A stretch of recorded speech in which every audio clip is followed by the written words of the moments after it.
Ab wheels might seem like they have their place with the other gimmicky tools like the crunch machine, but really this is actually an effective way to train your abs and one of the best ways to train stabilization. Today we're going to take a quick look at how to use it and what some common mistakes might be. Let's hit it.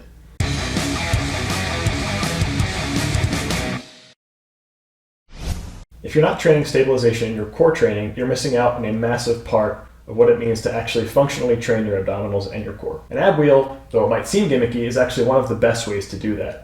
So the wheel itself will allow us to train stabilization, hitting the rectus abdominis, the obliques, and the transverse abdominis all at once, similar to a plank, but much, much more intense. So let's start with positioning. Have your knees down on a squishy surface, a mat, a pad, anything to make it a little bit more comfortable, and your entire body weight down on the handles of your wheel. You want to make sure that you keep a hollow body position, so slightly arched, and have a posterior tilt on your pelvis. Having your hips in an anterior tilt not only stresses your hip flexors, but can take away tension from the abs and make this move less effective. So as we roll out, we want to make sure that our arms are completely locked out in front of us. That doesn't mean slight bend, that doesn't mean half bent, that means completely straight, completely locked.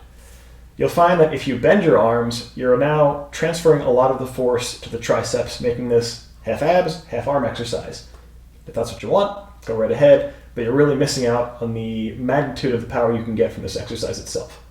Completely straight arms out and all the way back in. As we're moving back in, make sure you are initiating the motion from the abs themselves, not from the hips and not from the arms. So that means we're tucking the belly button in, pulling back, maintaining the shape of the spine that we started with.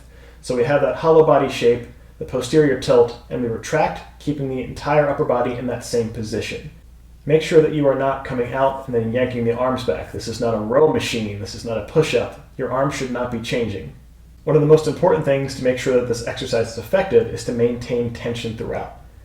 We do that in part by maintaining the posture that we talked about earlier, that hollow body, posterior tilt, and of course keeping the arms straight, but by also not resting in between reps. What does that mean? Obviously you can think of don't come back and rest for a second then go back out, but it's more than that.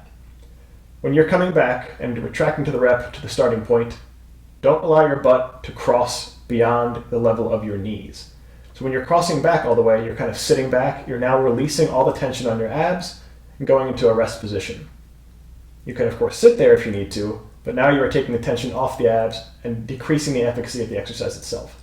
So when you come back, make sure you are stopping butt level to knee level, even a little bit before that's okay, but don't come beyond that. So what do you do if you're not able to get to that point yet? If you're not able to keep body position, if you're not able to keep your arms completely straight, if you have to come all the way back, or if you find you're wobbling, decrease your range of motion. Similar to any other exercise, in this case we can't decrease the rep, so we're going to decrease how far out we go.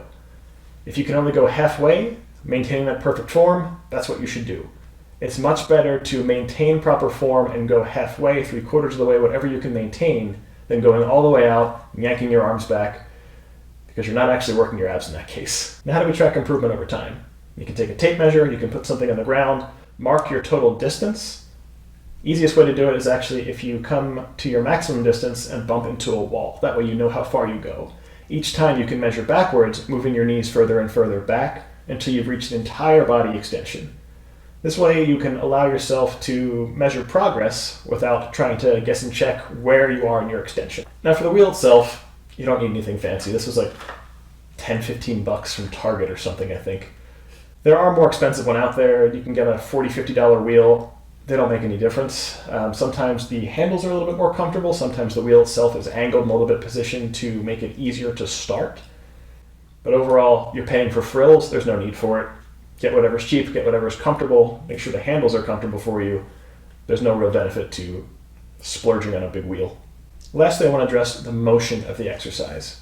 So you're probably used to going in, going out in a straight line, completely linear, because that's the way you've seen it done a million times before. That's the way you know people do it. There's nothing wrong with it. In fact, it's a great exercise, but you can switch it up a little bit. Feel free to make a V, similar to how we do with our multiplanar trainer video. We go V lunges, X lunges, training different planes of motion.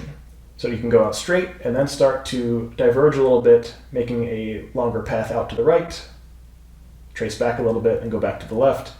Change up your direction each time as you're going through. You don't need to do a certain amount in each direction. Just try and keep it even. If you do 10 on the right, do 10 on the left at the same time.